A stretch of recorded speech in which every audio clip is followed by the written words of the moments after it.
By the time she had the negatives developed, fixed and washed, and was through hanging the strips to dry, she was thoroughly relaxed and getting sleepy. She was also in need of water. The one at the pub had made her throat dry.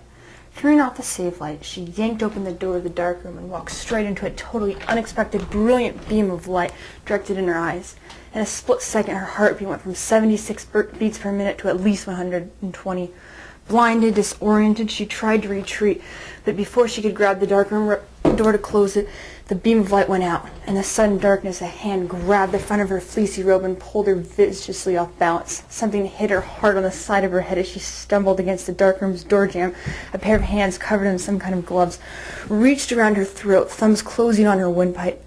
The hands were strong. The pressure on her throat was unbearable. She couldn't breathe.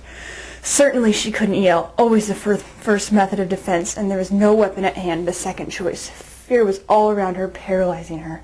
Faintly on the back of her mind, she heard a former self-defense instructor's voice saying, "Somebody assaults you, you give them hell. Don't let it happen. Punch, kick, gouge, yell your head off.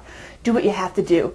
Galvanized, she let herself go loose in the knees as though she were weakening, then brought her right knee sharply upward where she judged the man's groin to be. There was an oof from the intruder, and his fingers slackened, letting go altogether when she needed him again.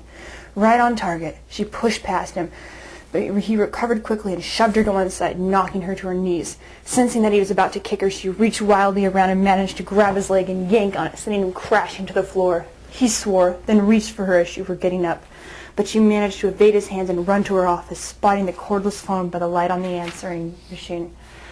Scooping it up, she jabbed at the 911 keys in the faint light coming through the window from the real estate's office waterfront light. Something crashed down on her head as a voice spoke in her ear. 911, what are you reporting? The phone dropped out of her hand. Pain rocketing through her head, she crumbled down into a darkness, shot through with dancing flares of colored light.